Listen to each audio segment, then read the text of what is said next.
Hello students, स्वागत है आप सभी का आपके इस online education platform humanity hub पर। मैं जितिका झा, आपकी ह्यूमैनिटी फैकल्टी। अभी तक इस ऑनलाइन प्लेटफॉर्म पर, आपके इस ऑनलाइन एजुकेशन प्लेटफॉर्म पर आप सभी के लिए जो कि क्लास 12th के स्टूडेंट है, इंग्लिश और हिस्ट्री की क्लासेस ऑन गोइंग थी, लेकिन आज से क्लास 12th के लिए पॉलिटिकल साइंस सब्जेक्ट की भी क्लासेस स्टार्ट कर दी गई है। और आज हम स्टार्ट करने वाले हैं पोल साइंस की बुक 1, जो कि है स्वतंत्र भारत में राजनीति। ठीक है, स्वतंत्र भारत में राजनीति। ये बुक जो है आपकी, ये कंप्लीटली इंडियन पॉलिटिक्स के ऊपर बेस्ड है। वैसे तो क्लास 12th के लिए राजनीतिक विज्ञान की 2 बुक्स है। ठीक है, 2 बुक्स है, जिसमें कि जो आपकी पहली बुक है वो है स्वतंत्र भारत में राजनीति, जिसे आप कहते हैं स्वतंत्र भारत में राजनीति, और दूसरी बुक आपकी है समकालीन विश्व राजनीति। ठीक है, आपकी जो दूसरी बुक है वो है समकालीन विश्व राजनीति। अब दोनों में फर्क क्या है? जो आपकी पहली बुक है यानी कि स्वतंत्र भारत वाली, ये वाली जो बुक आपकी है ये कम्प्लीटली इंडियन पॉलिटिक्स के ऊपर बेस्ड है कि किस तरीके से भारत को आज़ादी मिली, कौन कौन सी सरकारें बनी, पहली सरकार कौन सी थी, भारत ने अपनी स्थिति कैसे मजबूत की, एक्सेट्रा। और वहीं जो आपकी ये दूसरी बुक है समकालीन विश्व राजनीति, ये कम्प्लीटली विदेशी संबंध के ऊपर बेस्ड है। ठीक है, तो आज से मैं स्टार्ट करने वाली है बुक 1 के साथ, जिसका पहला चैप्टर है राष्ट्र निर्माण की चुनौती। अब देखो, यहाँ पे अगर आप चैप्टर का नाम देखोगे ना, तो यहाँ पे आपको ये चीज समझ आ रही होगी इस टाइटल से कि इस चैप्टर में हम किस चीज के बारे में पढ़ने वाले हैं। हम बेसिकली पढ़ने वाले हैं राष्ट्र निर्माण में, यानी कि अभी तक भारत की आज़ादी हुई नहीं थी। अगर भारत की आज़ादी होती है तो उसको एक राष्ट्र के तौर पर पहचान दिलाने में, ठीक है, एक इंडिपेंडेंट स्टेट का दर्जा देने में क्या क्या चुनौती, क्या क्या कठिनाइयों का सामना करना पड़ा, ये सारी चीजें हम इस चैप्टर में पढ़ने वाले हैं। तो डिटेल में जाने से पहले आप थोड़ी सी ना इसकी स्टोरी जान लो कि आखिर विभाजन हुआ क्यों था।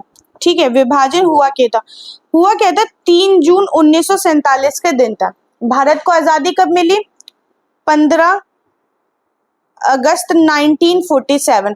अब देखो, भारत की आज़ादी की स्टोरी क्या थी, ये जानने से पहले ना आप 3 चेहरे अपने माइंड में बैठा लो।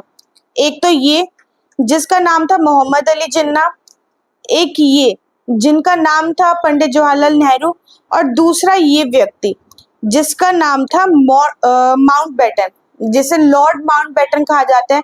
बेसिकली इन्होंने अपने नाम के पीछे लॉर्ड लगाने इसलिए स्टार्ट कर दिया था क्योंकि इनका मानना था कि भारतवासी जो है वो अपने देवी देवता को बहुत ज्यादा इज्जत देते हैं, तो अंग्रेज चाहते थे कि उनको भी वो भारतीय अपने देवी देवताओं के समान इज्जत दे, इसलिए उन्होंने अपने नाम के आगे लॉर्ड लगाना शुरू कर दिया। बस, इससे ज्यादा इसका कोई रेलिवेंस नहीं है। कहीं आप सोचो ये इनका सरनेम है या आगे का नाम है, ऐसा कुछ भी नहीं है। इन्होंने लॉर्ड नाम सिर्फ इसलिए ही लगाया था। अब हुआ क्या, 3 जून 1947 को माउंटबेटन योजना का एक ऐतिहासिक प्रस्ताव था, जिसके परिणाम स्वरूप ब्रिटिश भारत का विभाजन 2 स्वतंत्र उपनिवेशों भारत और पाकिस्तान में हुआ था। ठीक है, अब भारत का जो बेसिकली विभाजन हुआ था ना, ये एक योजना के तहत था। भारत का जो भी विभाजन था ये एक प्लान के तहत था, ये समझो, विभाजन था ये एक प्लान के तहत था, और इस प्लान का नाम क्या था? माउंटबेटन योजना। ठीक है, माउंटबेटन योजना, ये माउंटबेटन प्लान। अब इसके तहत क्या योजना बनाई गई माउंटबेटन ने? इसने बोला कि ब्रिटिश इंडिया, अभी भारत और पाकिस्तान मिलाकर सिर्फ एक ब्रिटिश इंडिया है, इसके हमें 2 टुकड़े करने हैं। ठीक है, ब्रिटिश इंडिया के 2 टुकड़े करने हैं। भारत का पाकिस्तान का विभाजन नहीं करना, यहाँ पर विभाजन करना है ब्रिटिश इंडिया का। ये कॉन्सेप्ट आप क्लियर करो। ठीक है, यहाँ पे भारत और पाकिस्तान के विभाजन की बात नहीं हो रही है, विभाजन की बात हो रही है ब्रिटिश इंडिया की। ब्रिटिश इंडिया को 2 हिस्सों में बांटना है, एक हिस्सा कहलाएगा इंडिया, तो वहीं दूसरा हिस्सा कहलाएगा पाकिस्तान। ठीक है, एक हिस्सा इंडिया तो दूसरा हिस्सा पाकिस्तान। अब इंडिया में भी मुस्लिम आबादी है, पाकिस्तान में भी मुस्लिम आबादी है, तो किस हिसाब से एक को इंडिया का दर्जा दिया जाए और किस हिसाब से एक को पाकिस्तान का दर्जा दिया जाए, किस हिसाब से विभाजन किया जाए। तो हम लोग जितना इस चैप्टर को पढ़ने में दिमाग लगा रहे हैं, जितना आप इसे पढ़ने में समझने में दिमाग लगा रहे हो, जितने एफर्ट मैं आपको पढ़ाने में लगा रही हूँ, इस व्यक्ति ने, कह लो इस दुष्ट ने जरा भी मेहनत नहीं करी, जरा भी दिमाग नहीं लगाया। इसने क्या किया, मैप उठाया, इंडियन मैप उठाया ब्रिटिश इंडिया का, उसके दोनों तरफ एक लाइन ऐसे खींच दी, एक लाइन इधर खींच दी और एक लाइन इधर खींच दी। कहा ये हिस्सा पाकिस्तान और ये हिस्सा भी पाकिस्तान, ये हिस्सा पश्चिमी पाकिस्तान, ये हिस्सा पूर्वी पाकिस्तान और बीच में इंडिया। अब आप ये सोचो, बीच में इंडिया, इधर पश्चिमी पाकिस्तान, ठीक है, और इधर पूर्वी पाकिस्तान और बीच में इंडिया। अब आप ये सोचो कि पाकिस्तान, आधा पाकिस्तान इधर आधा पाकिस्तान इधर, ये हर तरीके से, हर दृष्टि से खतरनाक है, मुसीबत भरा सामने आने वाले। क्योंकि अगर पाकिस्तान की जनता को इधर से इधर जाना तो वो भारत के रास्ते होते हुए जाएगा, बॉर्डर का तो कोई मतलब ही नहीं रह जाता। फिर बॉर्डर का मतलब बेसिकली ये होता है कि अननेसेसरी आप हमारे देश में एंटर नहीं करोगे, हम आपके देश में एंटर नहीं करेंगे। लेकिन उसने जो पाकिस्तान बनाया इंडियन मैप के हिसाब से, आधा पाकिस्तान इधर दिया, आधा पाकिस्तान इधर दिया, यानी कि अब लाइफ टाइम पाकिस्तानी को यहाँ से इधर, इधर से उधर जाना तय था। तो ये इसकी योजना थी और इसी योजना को कहा गया माउंटबेटन योजना, यानी कि माउंटबेटन प्लान, और इसी के तहत भारत और पाकिस्तान का विभाजन हुआ। इसे वाइसरॉय लॉर्ड लुईस माउंटबेटन ने बढ़ते सांप्रदायिक तनाव और स्वतंत्रता की तत्काल मांग को संबोधित करने के लिए तैयार किया गया। अब इसका ये कहना था, इसने तर्क दिया, इसने जो ये झटपट विभाजन के, इसका ये तर्क था कि भारत में सांप्रदायिक दंगे बढ़ते जा रहे हैं, इसलिए जिस तरफ मुस्लिम आबादी है उसे पाकिस्तान मैंने कर दिया और जिस तरफ हिंदू आबादी है उस तरफ हिंदुस्तान कर दिया, और एक हिस्सा जहाँ पे पूर्वी पाकिस्तान, वहां पर दोनों आबादी मिक्स है तो इसलिए उसको पाकिस्तान का दर्जा दे दिया, क्योंकि वहां पे 80% पाकिस्तानी है, 20% इंडियंस है। तो ये इसकी योजना थी और इस योजना को नाम दिया गया माउंटबेटन योजना। इसी के तहत भारत का विभाजन हुआ। अब देखो, माउंटबेटन योजना के तहत जो दो राष्ट्र सिद्धांत या द्विराष्ट्र सिद्धांत था, माउंटबेटन योजना के तहत जो इंडिया का विभाजन हुआ था, ठीक है,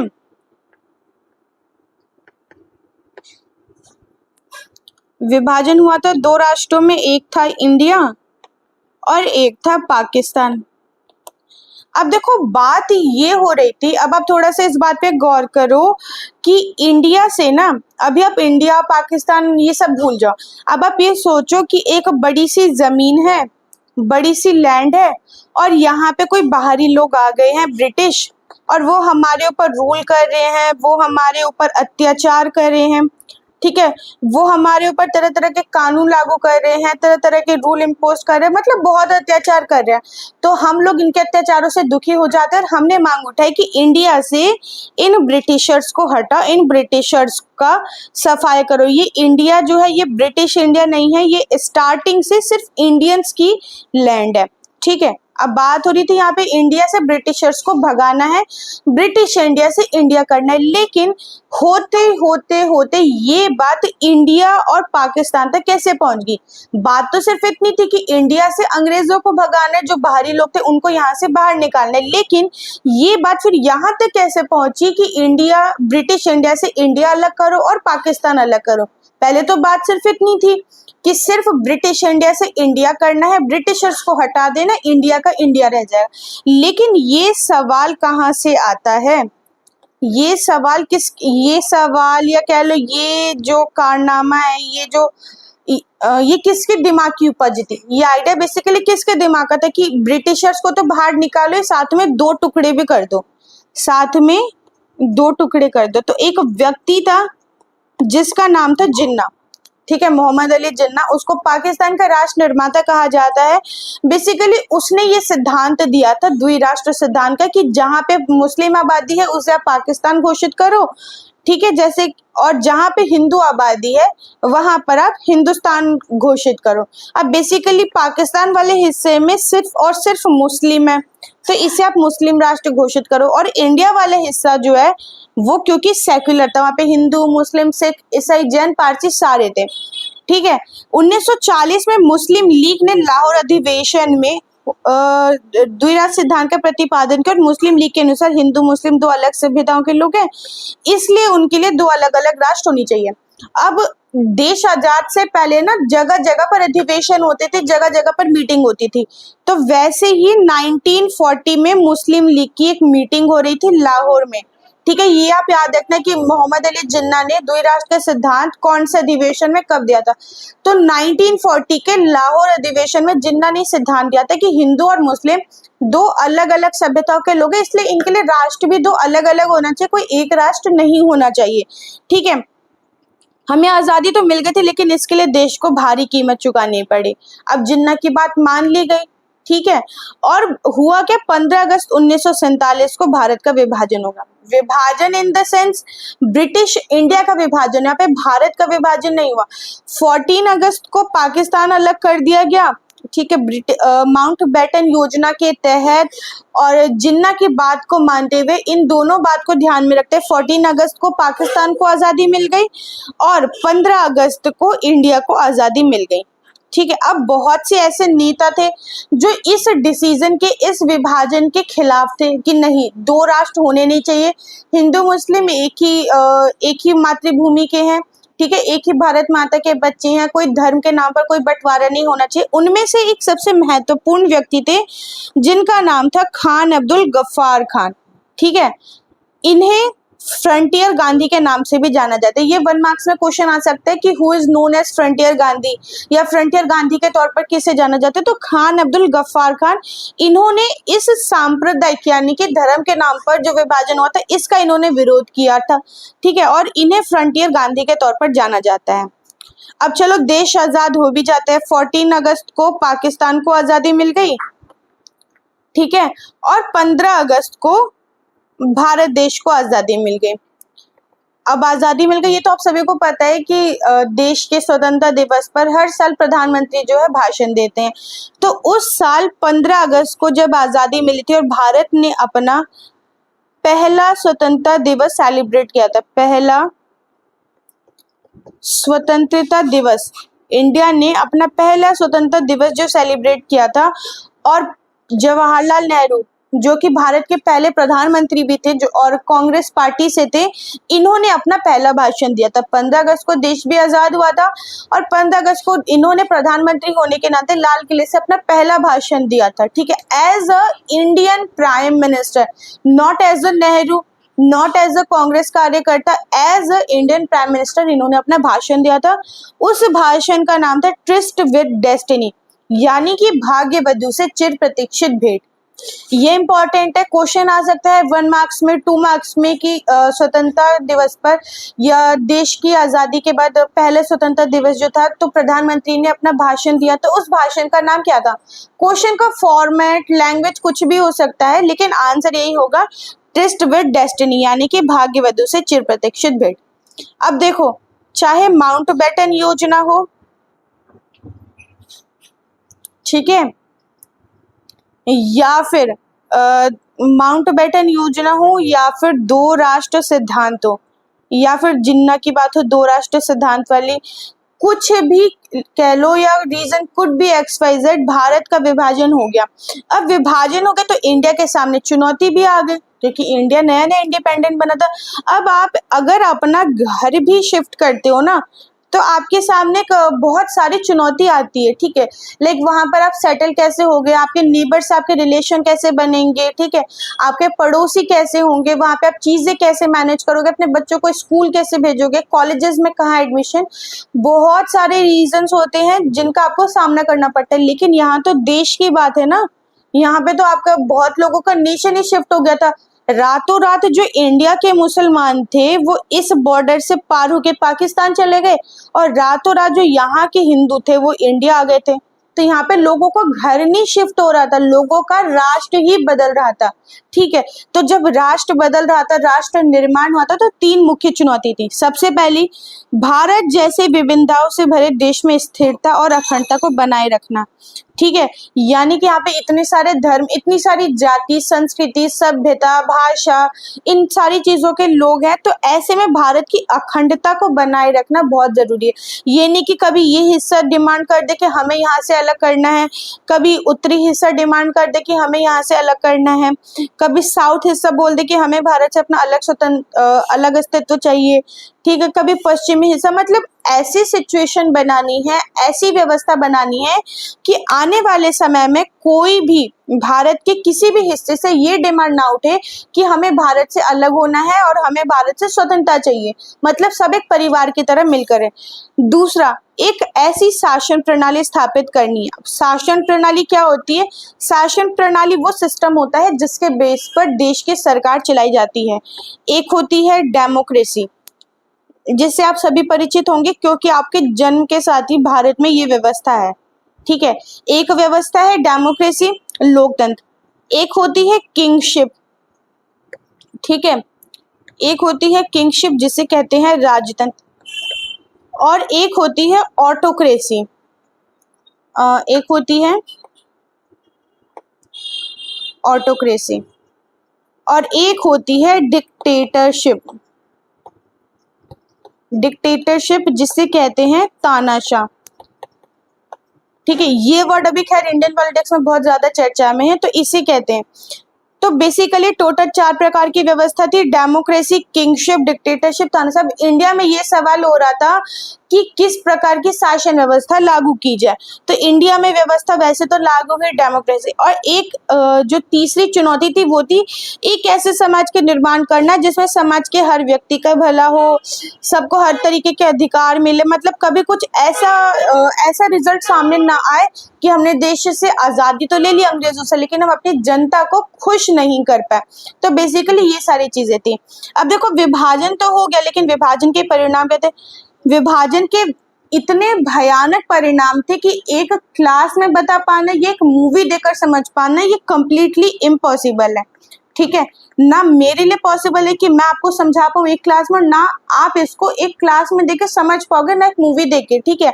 क्योंकि जिन्होंने इस मंजर को जिया था उन्हें ही ये चीजें पता है। देश में जगह जगह दंगे हुए थे, आगजनी हुई थी, रातों रात लोग शिफ्ट हुए थे बॉर्डर के पास, ट्रेन से कटी हुई लाशें आ रही थी, इधर से लाशें आ रही थी तो दूसरी तरफ से लाशें जा रही थी। ये स्थिति हो गई थी। एक जगह की आबादी दूसरी जगह जाने को मजबूर हुई। बहुत से लोग अपने परिवार से बिछड़ गए, बहुत से लोगों को शरणार्थी शिविरों में पनाह लेनी पड़ी। अब जिन लोगों ने अपनी मेहनत से अपना घर परिवार बनाया था, अपनी जमीनें ली थी, संपत्ति इकट्ठी करी थी, उन्हें सब कुछ छोड़ छाड़ के बॉर्डर के पार जाना पड़ा। ये तो सिंपल से एक छोटा सा दृश्य है। इसमें आप देख सकते हो कि कितनी भारी संख्या में लोग एक दूसरे के ऊपर लद के आ रहे हैं, ठीक है। और ऐसी ही ट्रेनें, ये तो लोगों की ट्रेनें, जिंदा लोग एक जगह से दूसरी जगह आ रहे हैं, ऐसी ही कई ट्रेनें लोगों की लाश के साथ India to Pakistan, Pakistan to India transfer हो रही थी, ठीक है। मुस्लिम इलाकों में हिंदुओं का और हिंदू इलाकों में मुस्लिमों का काफी बड़े स्तर पर नरसंहार हुआ। दंगाइयों ने भीड़ को रोक लिया और लोगों को खींच के बाहर निकाला। उन्हें तलवारों और गोली के दम पर मौत के घाट उतार दिया गया। महिलाओं की कंडीशन बहुत बुरी थी। महिलाओं को केवल जान से ही नहीं मारा गया, महिलाओं की केवल हत्या ही नहीं हुई, बल्कि उनके साथ बलात्कार जैसे घिनौने अपराध भी हुए। इसमें महिलाओं की उम्र नहीं देखेगी कि वो किस उम्र की महिला है। महिलाओं को जबरन अगवा किया, अगर उन जबरन अगवा करने वाले से शादी करनी पड़ी और उनका धर्म भी बदलना पड़ा। तो ये विभाजन के कुछ परिणाम थे। अब बात करते हैं देसी रियासतों के विलय की। अब देखो, अगर आप इंडिया का मैप देखोगे, ठीक है, तो उसका कुछ इस तरीके का स्ट्रक्चर है, ठीक है। अब ये जो था ना, ये टोटल 565 यानी कि 565 रियासतों में बटा हुआ था। यानी कि कह लो पूरे भारत में छोटे छोटे ना 565 टुकड़े थे। पूरे भारत में टोटल छोटे छोटे 565 टुकड़े थे, जिसे कि 565 अलग अलग राजा चला रहे थे, पूरे भारत में अलग अलग 565 टुकड़े थे, जिसके ऊपर अलग अलग 565 राज्यों का शासन था। अब हमने भारत वाले एरिया के लिए अंग्रेजों से आज़ादी तो ले ली, लेकिन अब हमारी ही देश की जनता, हमारे ही देश के राज्य कभी ये डिमांड कर दे कि हमें अलग होना है, कभी ये डिमांड कर दे, कभी ये डिमांड कर दे, कभी ये कभी कोई भी डिमांड कर सकता था किसी भी समय में, ठीक है। तो ये हमारे लिए समस्या खड़ी हो सकती थी आने वाले टाइम में। तो कुछ ऐसी व्यवस्था लागू करना कि आने वाले टाइम में भविष्य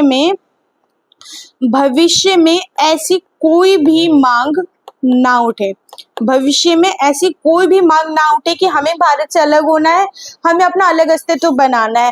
तो इसमें जो सबसे महत्वपूर्ण भूमिका निभाई थी वो थे सरदार वल्लभ भाई पटेल। सरदार पटेल, अच्छा, उन्हें ये सरदार का जो टाइटल है उन्हें महिलाओं ने ही दिया था, ठीक है।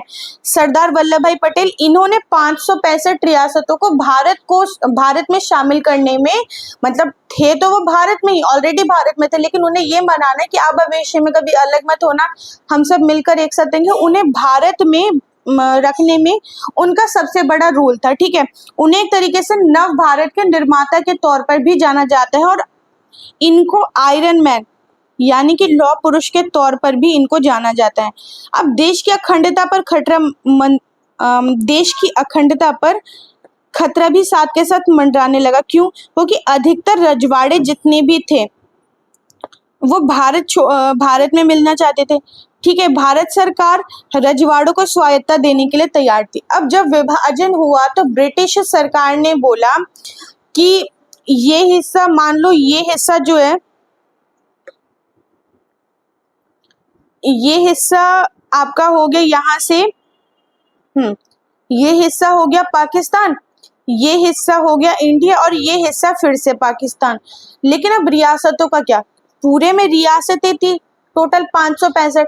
तो ब्रिटिशर्स ने, अंग्रेज अधिकारियों ने, माउंटबेटन ने बोला जिसको इंडिया में रहना है वो इंडिया में रहो, जिसको पाकिस्तान में जाना है वो पाकिस्तान जाओ, हमने अपनी तरफ से विभाजन कर दिया, अब हमारा तुमसे कोई मतलब नहीं। बची रियासतें, तो रियासतों को ब्रिटिशर्स ने चॉइस दी कि आपके ऊपर है, आप या तो इंडिया जाओ या पाकिस्तान जाओ। लेकिन अगर इंडिया की जो सीमा थी वहां पे टोटल 565 रियासतें थी, अगर इंडिया की रियासतें बाहर चली जाती तो भारत का जो स्ट्रक्चर है, जो अखंड भारत का है, जो आप मैप देख रहे हो, ये पूरे तरीके से टूट जाता। तो इनको भारत में रखने में, भारत से बाहर ना जाने में, भारत में शामिल करने में सबसे बड़ी भूमिका थी सरदार वल्लभ भाई पटेल की, ठीक है। इसीलिए उन्हें लौह पुरुष यानी कि आयरन मैन का टाइटल भी दिया जाता है। लेकिन क्या आपको लगता है कि ये जितनी भी 565 रियासतें थी, ये एक बार में भारत में शामिल हो गई थी? बिल्कुल हो गई थी। लेकिन 3 रियासतें ऐसी थी जिन्होंने भारत के लिए, खासकर सरदार पटेल के लिए, काफी चुनौती साबित करी थी, ठीक है। हुआ क्या, एक तो था मणिपुर को विलय करने में सरदार वल्लभ भाई पटेल को काफी दिक्कतों का सामना करना पड़ा। मणिपुर के राजा कौन थे? चंद सिंह। उन्होंने आजादी के कुछ दिनों बाद ही भारत संघ में मणिपुर के विलय के लिए सहमति पत्र पर हस्ताक्षर कर दी। बेसिकली 3 थे, मणिपुर, कश्मीर और हैदराबाद। मणिपुर के साथ सिचुएशन जो थी काफी इजी रही। सरदार पटेल ने मणिपुर के महाराजा के साथ बात की, जिनका नाम था चंद सिंह, ने बोहर चंद सिंह, उनसे बात की, सिंपल एक एग्रीमेंट पेपर साइन करवाया और उसके ऊपर उन्होंने हस्ताक्षर कर दिए, और इसे कहा गया इंस्ट्रूमेंट ऑफ एक्शन। अब इसका क्वेश्चन भी बन सकता है कि मणिपुर द्वारा या मणिपुर का जो भारत में विलय हुआ वो किस योजना के तहत या किस सहमति पत्र के तहत हुआ था? तो मणिपुर का जो भारत में विलय हुआ था वो एक समझौता था, बेसिकली एक एग्रीमेंट था, ठीक है। और उस एग्रीमेंट का नाम क्या था ये जरूर याद रखना, इसका नाम था इंस्ट्रूमेंट ऑफ एक्सेशन, ठीक है। मणिपुर का विलय आसानी से हो गया। बात आती है कश्मीर की। कश्मीर ऐसा मुद्दा था, वो राज्य था जो उस टाइम तो भारत के लिए इसने चुनौती साबित करी थी, लेकिन देश के आज़ादी के 60-70 साल बाद भी ये भारत के लिए एक चुनौती का विषय रहा था। कश्मीर में सिचुएशन क्या थी, कश्मीर की अगर आप लोकेशन देखोगे तो भारत के उत्तरी हिस्से में पड़ता है, ठीक है। हिमालय के पहाड़ी वाला रेंज है। अब 24 अक्टूबर को जो कश्मीर का महाराजा था, महाराजा ने भारत सरकार को अपनी रियासत की गंभीर स्थिति से अवगत कराया। 25 अक्टूबर को वीपी मेनन कश्मीर पहुंचे और 26 अक्टूबर को औपचारिक रूप से भारत में कश्मीर शामिल हो गया। कश्मीर जो बेसिक, अब देखो कश्मीर का जो ये वाला हिस्सा है ना, ये पाकिस्तान के बॉर्डर से लगता है। आज़ादी हुई 15 अगस्त 1947 को आज़ादी हुई और आज़ादी के तुरंत बाद ही पाकिस्तान ने कबायली घुसपैठ ये पाकिस्तान ने इंडिया में कश्मीर वाले रीजन में भेज दिए, यहाँ भेज दिए, युद्ध हुआ, काफी ज्यादा जनहानि हुई, ठीक है। तो यहाँ का जो राजा था हरि सिंह, यहाँ के जो राजा थे हरि सिंह, इन्होंने भारत सरकार से हेल्प मांगी कि इस तरीके से पाकिस्तानी हम पर अटैक करता, प्लीज हमारी हेल्प करो। अब उस टाइम भारत ने थोड़ी सी चालाकी दिखाई, भारत ने कहा हम आपकी हेल्प करेंगे लेकिन हमारी एक कंडीशन होगी। उन्होंने बोला कि हमारी कंडीशन ये है कि आप हमारे साथ भारत में शामिल हो जाओ, अपना भारत में विलय कर लो। उन्होंने भी अपने जनता से बात करी और वो इजीली भारत में शामिल हो गए। उन्होंने एक डॉक्यूमेंट साइन किया, दोनों के बीच में समझौता हुआ और वो इजीली भारत में शामिल हो गए, ठीक है। 27 अक्टूबर को भारतीय सेना वहां पहुंची और कश्मीर की सीमा पर पाकिस्तान को वहां से हटा दिया। अब फरवरी 1954 को संविधान सभा द्वारा कश्मीर के भारत में विलय की घोषणा कर दी गई।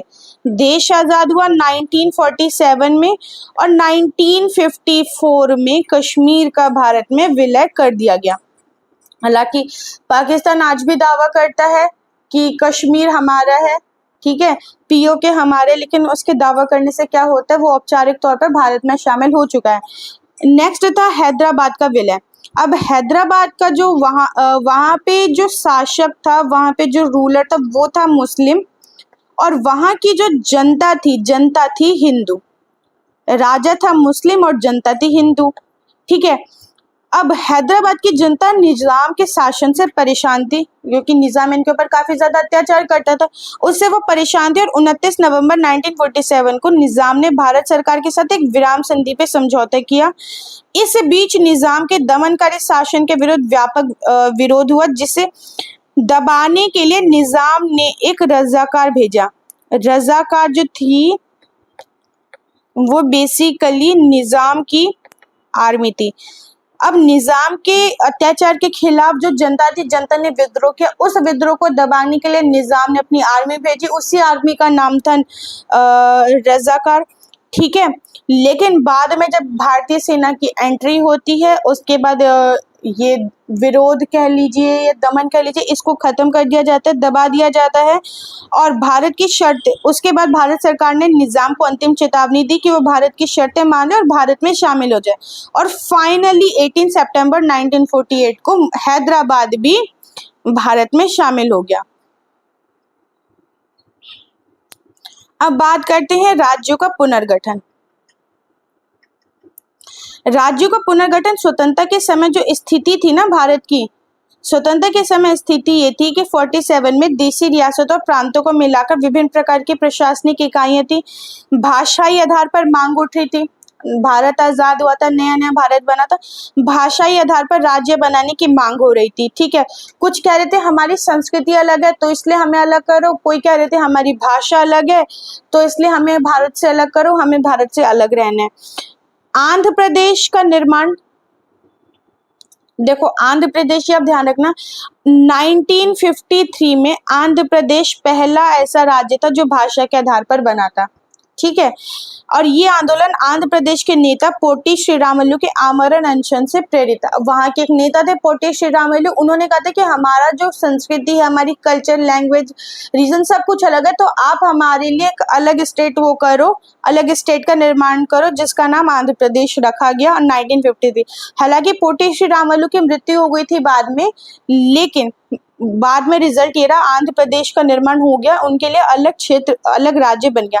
राज्यों का पुनर्गठन अधिनियम, राज्यों का पुनर्गठन आयोग, राज्यों का पुनर्गठन आयोग 1953 में, 1950 में संविधान लागू होता है और 1953 में एक आयोग बनाया जाता है, फजल, जिसके मेंबर थे फजल अली, के.एम. पनिकर और एच.एन. कुंजरू। इन तीनों की अध्यक्षता में एक आयोग बनाया जाता है जिसका नाम था राज्यों के पुनर्गठन आयोग। ठीक है, इनका काम बेसिकली क्या था कि नए राज्यों का निर्माण करना जायज है नहीं जायज, उनकी मांग क्या है, जस्टिसेबल है नॉन जस्टिसेबल है, ये सारी चीजों के ऊपर फोकस करना। ठीक है, 1960 में फिर बम्बई से महाराष्ट्र और गुजरात बनाए जाते हैं। 1966 में हरियाणा का निर्माण होता है और वहां से चंडीगढ़ अलग होता है। उसके बाद नागालैंड, मेघालय, मणिपुर, त्रिपुरा, सिक्किम, मिजोरम, अरुणाचल प्रदेश, उत्तराखंड, झारखंड, छत्तीसगढ़, तेलंगाना आदि टाइम टू टाइम नए राज्य बनते आए हैं। ठीक है, और आज भारत में टोटल 28 राज्य हैं और वर्तमान स्थिति 2023 तक भारत में कुल 28 राज्य और 9 केंद्र शासित प्रदेश हैं। ठीक है, सरदार वल्लभ भाई पटेल की अगर हम बात करें तो most respectable man of Indian politics, he was the most respectable man of Indian politics. इन्होंने भारत के लिए जो किया शायद ही वो किसी व्यक्ति ने किया हो।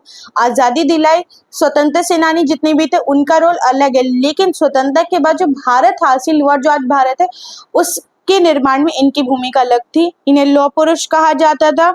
इनका जन्म 31 अक्टूबर 1875 को गुजरात के नाडियाड में हुआ था और भारत की 565 रियासतों को एक करने में इनकी भूमिका थी, ये आपको बता ही दिया। इन्हें भारत के बिस्मार्क और भारत के एकीकरण के शिल्पी के नाम से भी जाना जाता है। ठीक है, ये भारत के प्रथम उप प्रधानमंत्री, वाइस प्राइम मिनिस्टर और गृह मंत्री भी बने और इनके सम्मान में आज गुजरात में स्टैचू ऑफ यूनिटी भी है, जो कि विश्व की सबसे ऊंची प्रतिमा है। सरदार पटेल ने स्वतंत्र संग्राम के दौरान किसानों को अंग्रेजों के खिलाफ संगठित किया और खेड़ा सत्याग्रह तथा बारदोली सत्याग्रह का इन्होंने सफल नेतृत्व किया। उनके अदम्य साहस और नेतृत्व क्षमता के कारण उन्हें सरदार की उपाधि भी दी गई। वे महात्मा गांधी के निकट सहयोगी रहे और स्वतंत्रता आंदोलन के अनेक गतिविधियों में उन्होंने कई भूमिका निभाई। उन्होंने राष्ट्रीय एकता, अखंडता और संघीय ढांचे को मजबूत करने में अमूल्य योगदान दिया। तो ये तो थी बेसिकली भारत के स्वतंत्रता की कहानी की, किस तरीके से भारत को आज़ादी मिली, माउंटबेटन योजना क्या थी, द्विराष्ट्र सिद्धांत क्या था, विभाजन के बाद भारत के सामने क्या क्या चुनौती आई, मणिपुर, हैदराबाद, कश्मीर, इनका विलय, ठीक है, रजवाड़ों की क्या कंडीशन थी, मतलब बेसिकली क्या चुनौती थी, ये सारी चीजें। आशा करती हूँ आपको ये क्लास समझ आई होगी और आपको ये क्लास अच्छी लगी होगी। अगर आपको ये क्लास अच्छी लगी, सबसे पहले आप इस क्लास को, इस वीडियो को लाइक करें, चैनल को सब्सक्राइब करें ताकि आने वाली अपकमिंग क्लासेस की नोटिफिकेशन आप तक पहुंच सके। अब मिलते हैं नेक्स्ट क्लास में, तब तक के लिए आप रिवाइज करें और पढ़ते रहे। Thank you so much.